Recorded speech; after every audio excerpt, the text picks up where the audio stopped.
Assalamualaikum warahmatullahi wabarakatuh. Bagaimana kabarnya Bapak Ibu semua? Semoga selalu dalam keadaan sehat walafiat, tidak kekurangan satu apapun. Nah, ada banyak kasus ya. Ini kasus nyata ya. Awalnya cuma meminjam utang 1 juta rupiah. Kok bisa bengkak menjadi ratusan juta? Nah, gagal bayar bukan akhir, tapi gali lubang, tutup lubang bisa menghancurkan masa depan Anda. Nah, bagi Bapak Ibu yang baru menemukan channel ini, jangan lupa untuk subscribe, like, share, dan komen. Nah, awas ya, jebakan lingkaran pinjol, gali lubang, tutup lubang, gara-gara panik diteror DC. Banyak orang yang terjebak dalam lingkaran ini, jangan sampai terlambat menyadarinya. Nah, ini ada kasus minjam di beberapa aplikasi ya, contohnya di SPayLater ada 12 juta sekian, kemudian S-Pinjam 41.000 sekian, kemudian GoPay sebesar 5 juta sekian, kemudian GoPayLater ada 14 juta, Kredipo, kemudian Home Credit, Indodana, kemudian Rupiah Cepat, Tunaiku, ada Kami, ada Pundi, dan Krediwan. Nah, bagaimana jebakan ini dimulai ya?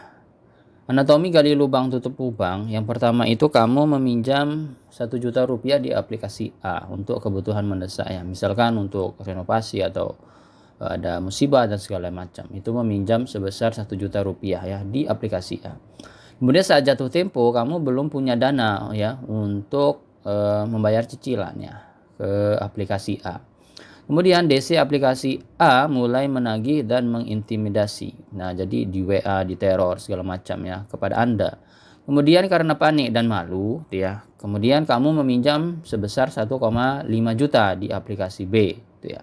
Jadi tadi Anda meminjam 1 juta di aplikasi A, kemudian 1,5 juta di aplikasi B. Kemudian setelah dipotong admin dan bunga segala macam, hanya untuk melunasi aplikasi A. Jadi duit yang Anda dapat dari aplikasi B itu hanya bisa untuk menutupi atau melunasi di aplikasi A. Hasilnya utangmu bukannya lunas tapi justru bertambah, gitu ya. Nah, DC sengaja memelihara kepanikan kita ya.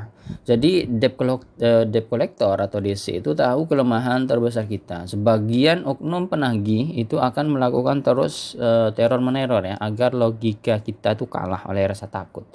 Jadi mereka ingin kita itu merasa terpojok sehingga mengambil keputusan yang nekat. Misalkan mencari pinjaman baru. Jadi ya akan terus diteror ya, diteror di WA, kemudian dihubungi atau diintimidasi segala macam. Jadi begitu kamu kembali meminjam, maka kita akan masuk yang namanya ke perangkap utang gitu ya. Kemudian efek domino yang menghancurkan dari satu aplikasi menjadi puluhan aplikasi dalam hitungan bulan. Kondisi ini meledak karena satu utang menyebar ke aplikasi lain hingga puluhan aplikasi ya. Jadi awalnya tadi itu hanya meminjam di satu aplikasi atau satu bank ya. Tetapi karena tadi ya kondisi rasa takut sehingga akan menyebar ke aplikasi-aplikasi yang lain bahkan sampai puluhan aplikasi. Kemudian gaji habis hanya untuk membayar bunga dan biaya admin gitu ya. Kemudian teror WhatsApp semakin ramai karena banyak DC menagih secara bersamaan. Jadi dari masing-masing aplikasi atau bank itu nanti akan mengirimkan DC-nya masing-masing sehingga akan terjadi teror ya, teror atau WhatsApp bersamaan. Kemudian solusinya apa? Solusi yang paling aman itu adalah stop bayar pakai utang baru. Jadi jangan mengambil utang baru untuk melunasi utangan atau pinjaman sebelumnya. Nah, cara memutus lingkaran ini yang pertama itu adalah menghentikan kebiasaan gali lubang, tutup lubang sekarang juga. Jadi stop itu ya.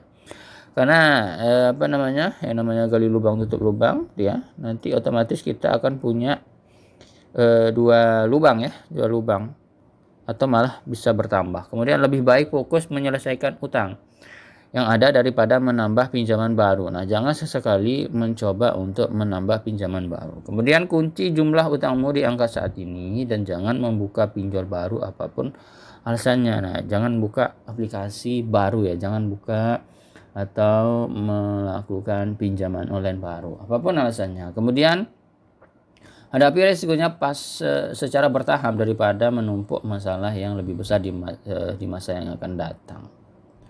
Nah, strategi pemulihannya mulai atur strategi baru. Yang pertama, data semua utangmu, catat mana pinjol legal dan mana yang ilegal. Kemudian alokasikan dana sedikit demi sedikit.